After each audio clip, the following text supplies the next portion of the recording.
أعوذ بالله من الشيطان الرجيم بسم الله الرحمن الرحيم وإذا فعلوا فاحشة قالوا وجدنا عليها آباءنا والله أمرنا بها قل إن الله لا يأمر بالفحشاء أتقولون على الله ما لا تعلمون قل أمر ربي بالقسط وأقيموا وجوهكم عند كل مسجد وادعوه مخلصين له الدين كما بدأكم تعودون فريقا هدى وفريقا حق عليهم الضلالة إنهم اتخذوا الشياطين أولياء من دون الله ويحسبون أنهم مهتدون صدق الله العظيم. انشاءاللہ آیت نمبر 27 سے آیت نمبر 30 تک انشاءاللہ ہم سماعت کریں گے.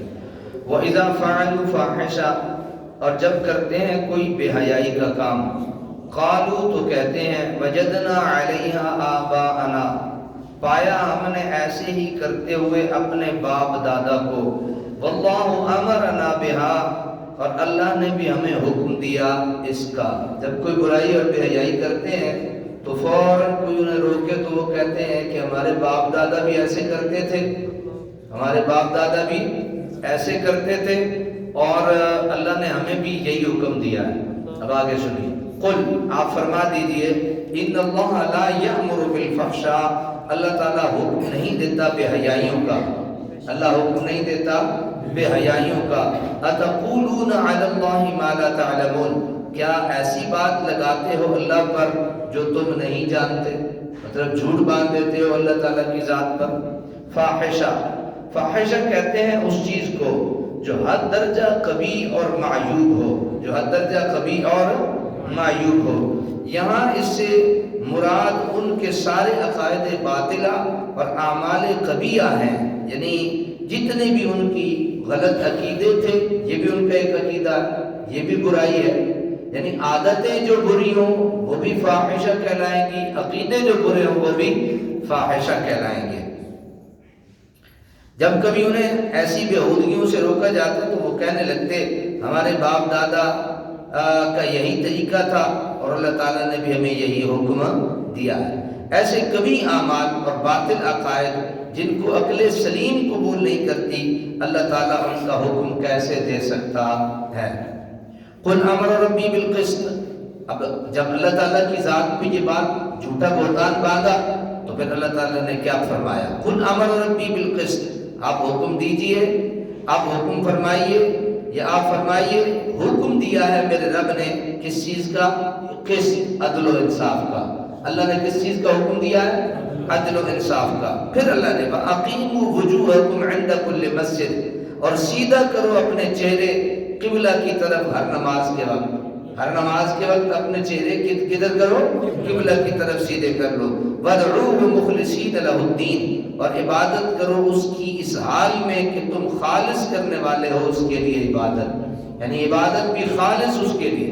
ہم ایک پنجابی میں بعض اوقات ایک نیت جب کرتے ہیں نا تو اس میں ایک لفظ استعمال کرتے ہیں خاص اللہ تعالیٰ واسطے، خاص اللہ واسطے، خاص اللہ تعالیٰ واسطے. یہ ایک ہمارے پرانے بابے سکھایا کرتے تھے.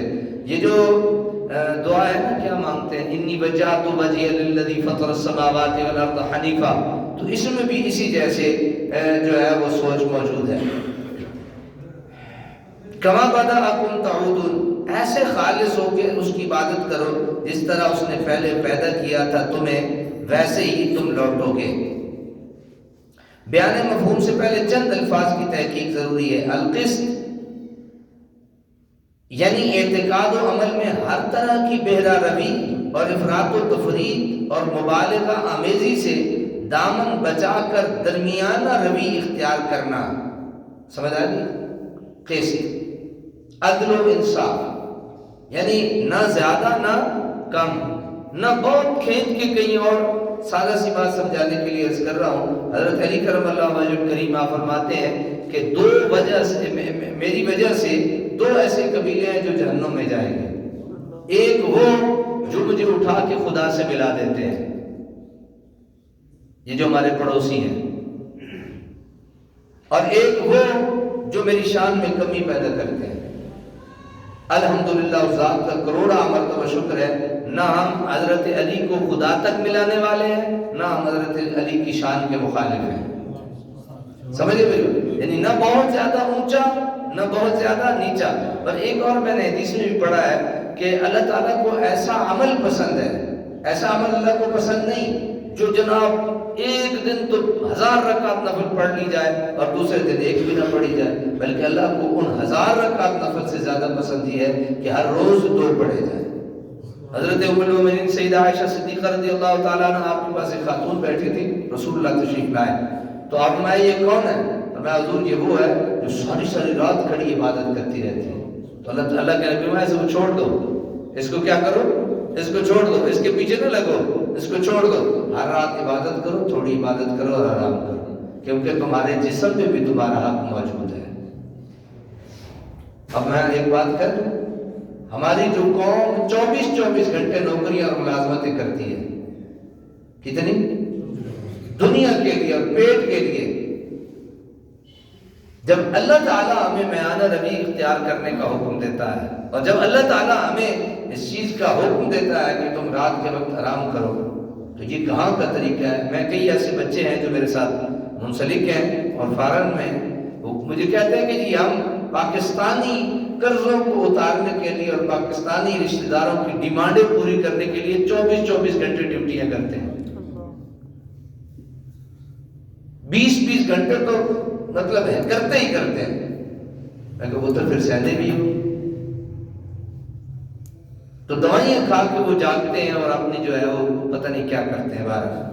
بہرحال عرض کرنے کا مقصد یہ ہے کہ عبادت میں بھی اللہ تبارک و تعالیٰ، دیکھو نا اللہ نے اپنے محبوب صلی اللہ علیہ وسلم کو بھی یہ سکھایا، قُمِ اللَّيْلِ إِلَّا قَلِيلًا نِصْفَهُ أَوِ انْقُصْ مِنْهُ قَلِيلًا.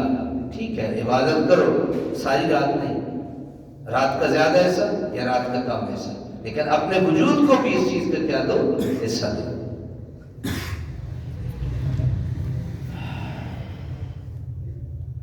اقیمو یعنی کسی چیز کو کما حقو، اس کی شرائط کو پورا کرتے ہوئے ادا کرنا. نماز قائم کرنا، ایک ہے نماز ادا کرنا، ایک ہے نماز قائم کرنا. نماز قائم کرنے سے مراد یہ ہے کہ کسی چیز کو کما حقو، جس طرح اس کا حق ہے، جس طرح اس کا کیا ہے؟ حق ہے.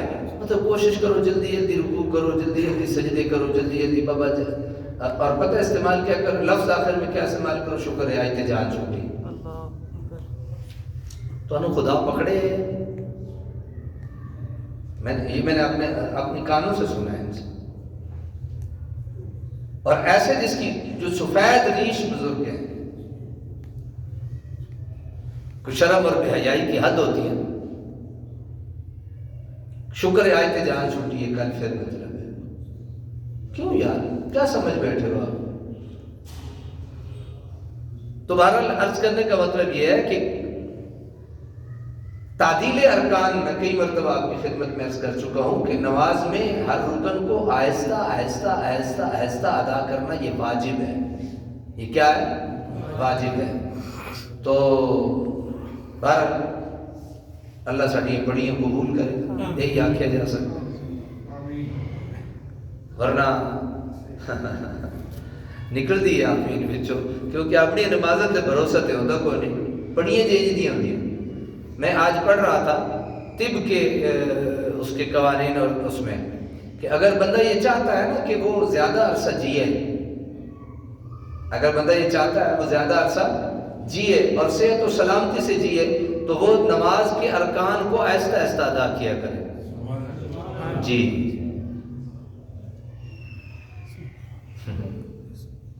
یہ نماز کو ہم ہلکا لے کے بیٹھ گئے ہیں اور ہم یہ سمجھتے ہیں کہ یہ کو فٹیگ ہے ہمارے اوپر، پتہ نہیں یہ کیا ہو گیا، پتہ نہیں یہ کہاں سے آ گئی ہے. لیکن اللہ تعالیٰ نے اس میں اتنی رحمتیں اور برکتیں چھپا رکھی. وہ یار جس اللہ نے سحری کھانے میں برکت رکھی ہے، اس نے نماز میں کتنی برکت رکھی ہے. دو لفظ ہو گئے. تیسرا الوجہ، یہ جو ہے نا کہ وَأَقِيمُوا وُجُوهَكُمْ عِنْدَ كُلِّ مسجد، کہ جو ہے وہ مسجد ظرف زمان بھی ہے اور ظرف مکان بھی ہے، یعنی سجدہ کرنے کا وقت یا سجدہ کرنے کی جگہ. سمجھ آ گیا نا؟ ادعوہ اعبدوہ، عبادت کرو. حضرت شاہ ولی اللہ وغیرہ نے آیت کا مفہوم یہ بیان کیا ہے کہ اللہ تعالیٰ نے ان واحیات باتوں کا حکم نہیں دیا جیسے کفار کا دعویٰ ہے، بلکہ اس کا فرمان تو یہ ہے کہ ہر بات میں میانہ روی اختیار کرو، ہر بات میں کیا کرو؟ میانہ روی اختیار کرو، افراط و تفریط سے دور رہو، نماز کے وقت خضوع کے ساتھ دل کی ساری توجہ یاد الہی میں مرکوز کر دیں۔ میں ایک بزرگوں کے پڑھ رہا تھا قرآن و ساجد میں کافی، اور پڑھ رہا تھا کہ انہوں نے لکھا ہے کہ اللہ تعالیٰ سے اگر کوئی شخص یہ چاہتا ہے نا بات منوانا چاہے، اگر اللہ تعالیٰ سے کوئی شخص بات منوانا چاہے